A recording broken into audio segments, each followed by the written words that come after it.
క్రీస్తునాథుని యందు ప్రియ సహోదరి సహోదరులారా, రోజుని యొక్క ఈ 3 పట్టణములు కూడా మనకు గొప్ప సందేశం ఇస్తూ ఉన్నది. ఆ గొప్ప సందేశం ఏమిటంటే ఇదే: దేవుడు ఆయన మనతోనే ఉన్నాడు, మన అందరితో కలిసి ఉన్నాడు. మన బాధలోను, కష్టములోను, సుఖములోను, వ్యాధిలోను, బాధలోను, ప్రతి ఒక్క విషయంలో కూడా ఆయన మనకు తోడుగా ఉన్నాడు అని చెప్తూ ఉన్నాడు. మరీ ముఖ్యంగాను మన యొక్క బలహీనత సమయంలోని ఆయన రక్షణ స్థలముగా మారుస్తూ ఉన్నాడు. మన బలహీనత యొక్క జీవితము, మానవ యొక్క జీవితము చాలా బలహీనమైనది. త్వరగా మన పాపంలో పడుటకు స్థలము ఉంటూ ఉంటది. కాబట్టి ఈ బలహీనమైనటువంటి జీవితమును ఆ దేవుడు ఆయన యొక్క నిర్మలమైనటువంటి, పవిత్రమైనటువంటి, రక్షణకరమైనటువంటి స్థలముగా మారుస్తూ ఉన్నాడు. అలా ఉండదంటే ఆయన మనతో ఉన్నాడు అని అర్థం. ఈ అన్నిటికి కూడా ఈరోజు మనం ఒక పేరు పెడుతూ ఉంటాం. ఏం పేరు? ఒక పేరు మీద ఈ రోజుని యొక్క 3 పట్టణాలు ఆధారపడి ఉన్నాయి. ఏం పేరు అది? ఇమ్మాన్యుయేల్. ఇమ్మాన్యుయేలు అనే అర్థం ఏంటంటే దేవుడు మనతో ఉన్నాడు, ఆయన ఎల్లప్పుడూ మనతోనే ఉన్నాడు అని ఈ యొక్క 3 పట్టణాలు కూడా మనకి చెబుతూ ఉన్నాయి. కాబట్టి మనం క్లుప్తంగాను మరి కొన్ని విషయంలోనూ తెలుసుకుందాం. ప్రియులారా, ఆది కాండము నుంచి మనం చూసినట్లయితే యావే దేవుడు అవ్వ ఆదాముతోని ఆయన ఉండటానికి ఇష్టపడుతూ ఉన్నాడు. సమస్తమును సృష్టించిన దేవుడు ఆయన ఆలోచిస్తూ ఉన్నాడు, ఈ యొక్క సమస్తమును సృష్టించిన దేవుడు ఈ ప్రాంతంలోని ఆదామును సృష్టించి ఉన్నాడు, ఆయన యొక్క పోలికలతోని సృష్టించి ఉన్నాడు.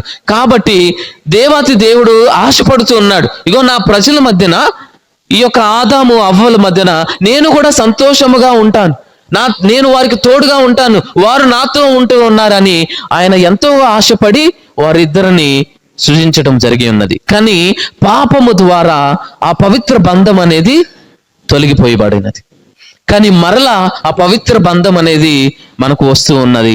అది కొత్త నిబంధనలో చూసుకున్నట్లయితే ఆ యేసు ప్రభు తన శరీర రక్తముతోనే ఒక మానవునిగా మన మధ్యలో ఉండటానికి వచ్చుచూ ఉన్నాడు. కాబట్టి ప్రియులారా, మనం చూసుకున్నట్లయితే ఈ బైబిల్లోని ఓల్డ్ టెస్టిమెంట్, న్యూ టెస్టిమెంట్ కదా, పాత నిబంధన, కొత్త నిబంధన ఉన్నది.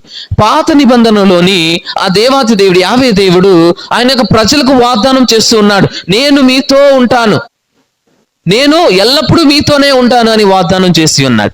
మరి కొత్త నిబంధనలో చూసుకున్నట్లయితే ఆ యేసు ప్రభు కూడా వాగ్దానం చేస్తున్నాడు, నేను మీతోనే ఉంటాను, భయపడకండి, మీ యొక్క భారములను నాకు ఇవ్వండి, నేను మీకు సంతోషాన్ని ఇస్తాను, నేను మీతోనే ఉంటానని వాగ్దానం చేసి ఉన్నాడు. మరి ఈ రెండిటికి భేదం ఏంటి? ఈ రెండిటి మధ్యన సారాంశం ఏమిటి? మనం ఎలా అర్థం చేసుకోవాలి? ఈ రెండిటికి పాత నిబంధనలోని, కొత్త నిబంధనలోని ఉన్నటువంటి తేడా ఏమిటో మనము క్లుప్తంగా వాక్యము రూపంలో తెలుసుకుందాం. మొదటిగా చూసుకున్నట్లయితే పాత నిబంధనలోని ఆది కాండము 28వ అధ్యాయము 15వ వచనమును ఒకసారి చదువుదాం. మీతోనే ఉంటాను అని చెప్తూ ఉన్నాడు దేవాతి దేవుడు, యావే దేవుడు అక్కడ ఉన్న ప్రజలకు చెప్తున్నాడు, నేను మీకు చేదోడు వాదోడుగా ఉంటాను, మీ తోడుగా ఉంటాను, నీవు ఎక్కడికి వెళ్ళినా నిన్ను నేను కాపాడుకుంటును, తిరిగి నిన్ను ఈ చోటికి చేర్చును అని అంటున్నాడు. యాకోబు గారు ఆయన అలసిపోయి నిద్రపోతూ ఉన్నప్పుడు, అక్కడ పడుకొని ఉన్నప్పుడు ఆయనకు ఒక దర్శనం కలుగుతూ ఉన్నది. నీకు నేను చేదోడు వాదోడుగా ఉంటాను, నీ తోడుగా ఉంటాను, నేను అనుకున్నటువంటి కార్యము నీ ద్వారా జరిగే అంత వరకు కూడా నేను నిన్ను విడిచిపెట్టను అని చెప్తూ ఉన్నాడు. ప్రియులారా, ఇది పాత నిబంధనలోని యావే దేవుడు నేను మీ తోడుగా ఉంటాను అని చెప్తున్నటువంటి వచనములు. అబ్రహామునకు కూడా ఆయన వాగ్దానం చేస్తూ ఉన్నాడు, నేను నీ తోడుగా ఉంటాను, నేను వెళ్ళమని చెప్పిన ప్రాంతమునకు, ప్రదేశమునకు నీవు వెళ్ళుము, నేను నీ తోడుగా ఉంటాను, నీ సంతతిని నేను పెంచుతాను, నేను అధికముగా దీవించుతున్నాను అని చెప్తూ ఉన్నాడు. మరి మోషే ప్రవక్త ఆయన ఇశ్రాయేలు ప్రజలు ఈజిప్టులోని బానిసత్వములోని ఉన్నప్పుడు ఆ దేవునికి వారు మొరపెట్టుకొని ఉన్నారు. దేవుడు వారి మొరను ఆలకించి మోషే ప్రవక్తను పిలుస్తూ ఉన్నాడు, ఇగో నా ప్రజలు ఈజిప్టులోని బానిసత్వంలో ఉన్నారు, బాధపడుతూ ఉన్నారు, వారు నాకు ప్రార్థన చేస్తూ ఉన్నారు, నేను వారిని రక్షించుకోరుతూ ఉన్నాను, కాబట్టి నా పేరిట నీవు వెళ్ళి వారిని రక్షించుము అని. కానీ మోషే ప్రవక్త, నా వల్ల కాదయ్యా, నాకు మాట్లాడటం సరిగా రాదు, నేను నత్తివాడిని, నేను మాట్లాడలేను అన్నప్పుడు దేవుడు చెప్తూ ఉన్నాడు, నేను నీ తోడుగా ఉంటాను, నేను నీ తోడుగా ఉంటానని ఎన్నో సింబల్స్ లాగా మరి సూచనలను ఆజ్ఞలను ఇచ్చి దేవుడు ఆయన తోడుగా ఉండి ఆయన పంపిస్తూ ఉన్నాడు. యెహోషువ గ్రంథము 1వ అధ్యాయము 5వ వచనం ఒకసారి చదువుదాం. నీ జీవిత కాలములో మోషే వల్లే నేను కూడా నీకు తోడై ఉందును. నీ జీవితంలో ఎవరు కూడా నిన్ను హానికి చేయరు, ఆటంకం పరచరు. మోషేకి నేను ఎలా తోడుగా ఉన్నానో నేను నీకు తోడుగా ఉంటానని ఆయన యొక్క ప్రజలకు చెప్తూ ఉన్నారు. ప్రియ సహోదరి సహోదరులారా, ఇది పాత నిబంధనలోని ఆ దేవాతి దేవుడు ఆయన యొక్క ప్రజలకు చెప్తున్నటువంటి వాక్కులు, నేను మీకు తోడుగా ఉంటాను అని. మరి ఆ ప్రజలకు ఆ యావే దేవుడు ఎలా తోడుగా ఉన్నాడు? వాగ్దానములను మనం విన్నాం. ఇప్పుడు వరకు ఆ దేవుడు యావే దేవుడు ఆయన ప్రజలకు ఎలా వాగ్దానం చేశామో వాగ్దానములు విన్నాం. కానీ ఇప్పుడు ఆ యావే దేవుడు ఆ ప్రజలకు ఎలా తోడుగా ఉన్నాడు, ఏ విధముగా తోడుగా ఉన్నాడు ఒకసారి వాక్య రూపంలో చదువుదాం. నిర్గమకాండము 25వ అధ్యాయము 8వ వచనము. మోషే ప్రవక్తకు చెప్తూ ఉన్నాడు యావే దేవుడు, నేను నా ప్రజల మధ్య నివసించడానికి నాకు ఆశగా ఉన్నది, నాకు ఒక మందిరము నిర్మించుము, నేను వారి మధ్యలో ఉండటానికి ఆశపడుతూ ఉన్నాను, నేను వారి తోడుగా ఉండటానికి ఆశపడుతూ ఉన్నాను, కాబట్టి నాకు ఒక స్థలము కావాలి, నేను వారితో ఉంటాను కాబట్టి నాకు ఒక ప్రాంతం కావాలి, నా ప్రజలను నేను ప్రేమిస్తూ ఉన్నాను, ఆ ప్రజల మధ్యలో నేను ఉంటాను కాబట్టి నాకు ఒక స్థలము నిర్మించుము అని చెబుతూ ఉన్నాడు. నిర్గమకాండము 13వ అధ్యాయము 21 నుంచి 23 ఒకసారి చదువుదాం. పగలు త్రోవ చూపు మేఘ స్తంభముగా, రాత్రిపూట వెలుగునిచ్చు అగ్ని స్తంభముగా ప్రభు ఇశ్రాయేలు ప్రజల ముందు నడిచెను. Praise the Lord. Hallelujah, hallelujah. ప్రియ సహోదరి సహోదరులారా, యావే దేవుడు ఆయన ఎన్నుకున్నటువంటి ప్రజలతో ఎలా ఉన్నాడు అంటే, వాగ్దానం చేసి ఉన్నాడు, నేను మీతో ఉంటానని చెప్పాడు. కానీ ఆ ప్రజలతో ఎలా ఉన్నాడంట? ఆయన పగలు వెలుగును చూపించేటి మేఘ స్తంభముగాను, రాత్రి వేళ వెలుగు దారి చూపించేటువంటి అగ్ని స్తంభముగాను ఆయన వారు తోడుగా ఉన్నాడు అని చెప్తూ ఉన్నారు. నిర్గమకాండము 40వ అధ్యాయము 34వ వచనము మరియు 35వ వచనము ఒకసారి చదువుదాం. ఆయన ప్రజలతో ఎలా తోడుగా ఉన్నారో మనం చూస్తూ ఉన్నాం. అప్పుడు మేఘము ఆ గుడారమునను నిర్మించినటువంటి గుడారమును కప్పివేయగా ప్రభుని యొక్క తేజస్సు వారిని నింపివేసెను. మేఘము గుడారమును కప్పుటచే మందసము అంటే ఆర్క్ ఆఫ్ ద కవెనెంట్, ఆ దేవుని యొక్క మందసము ప్రభుని యొక్క తేజస్సుతో నింపెను. కనుక మోషే కూడా గుడారములకు ప్రవేశించడానికి సాహసింపలేదు. Praise the Lord. హల్లెలూయా.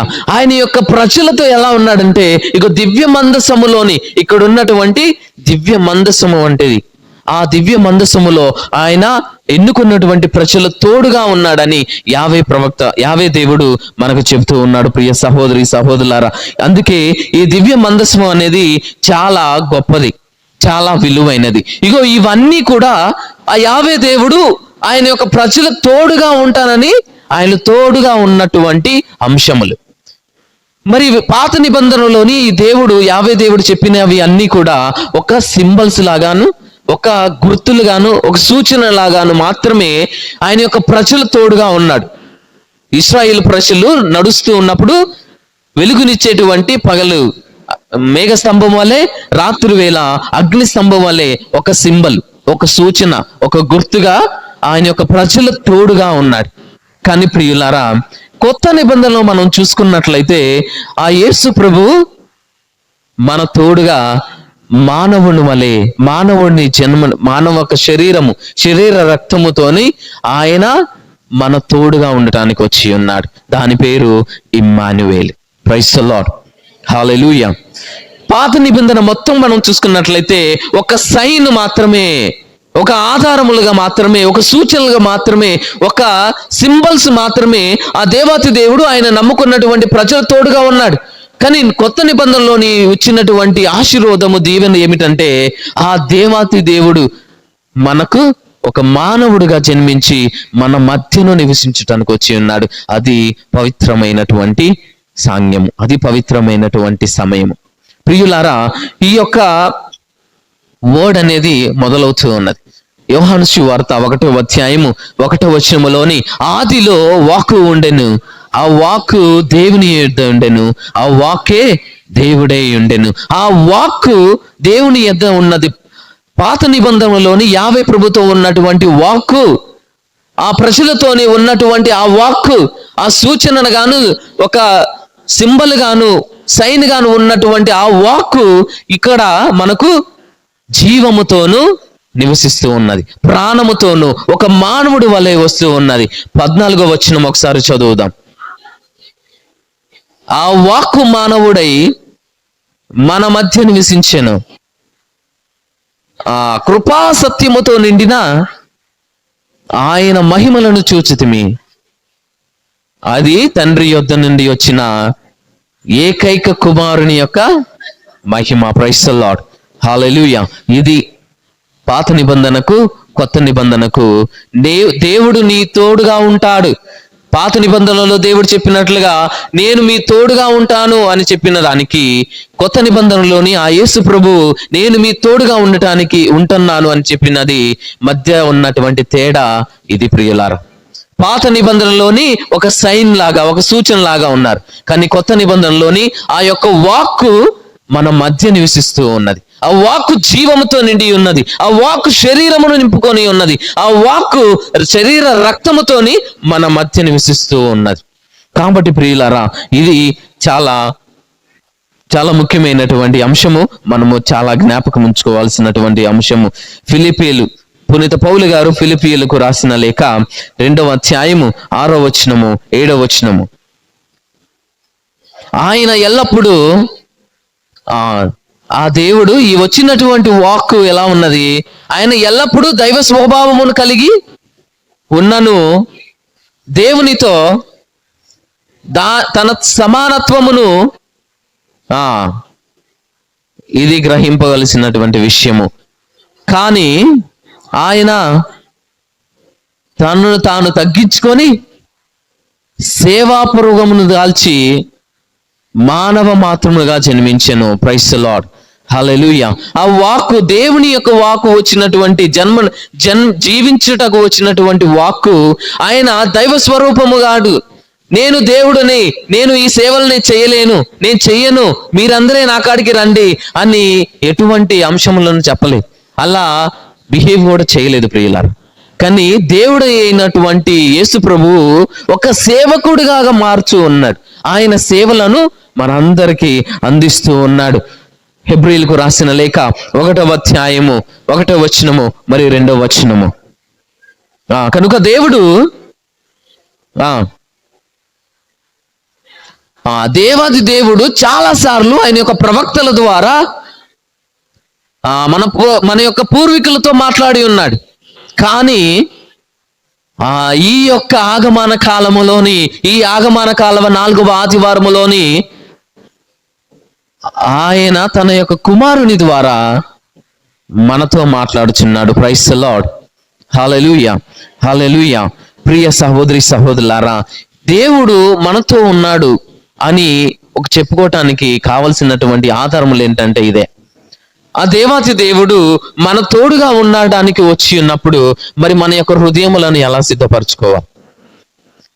దేవుడే స్వయమున దేవుడే ఆయన మానవునిగా జన్మిస్తూ నా యొక్క ప్రజల మధ్యలో నేను ఒకటిలాగా నివసించాలి, ఆ ప్రేమను నేను వారికి చూపించాలి, నా సహాయమును వారికి అందించాలి, వారి కుటుంబమును దీవించాలి, వారిని ఆశీర్వదించాలి, కళ్ళతో చూసిన దాన్ని ఈ ప్రజలకు నమ్మించాలి అని కళ్ళ ఎదుటకు వచ్చినటువంటి దేవుడు మన మధ్యకు వస్తూ ఉన్నప్పుడు మన యొక్క హృదయములు అనేవి ఎలా ఉండాలి? మన యొక్క హృదయములు అనేవి చాలా పవిత్రము కలిగి ఉండాలి ప్రియులారా. చాలా ప్రార్థన జీవితంతోని మనం ఉన్నట్లయితే ఆ దేవాతి దేవుని యొక్క జీవనలో మనము పొందుతూ ఉన్నాం. ఇప్పుడు మన దేవుడు వాగ్దానం చేసినట్లు పాత నిబంధనలోను కొత్త నిబంధనలోను దేవుడు నేను మీ తోడుగా ఉంటానని వాగ్దానం చేశారు. తోడుగా ఉన్నాను ఉంటాను అని చెప్పేసి కొత్త నిబంధనలు కూడా మనం చూసి ఉన్నాం.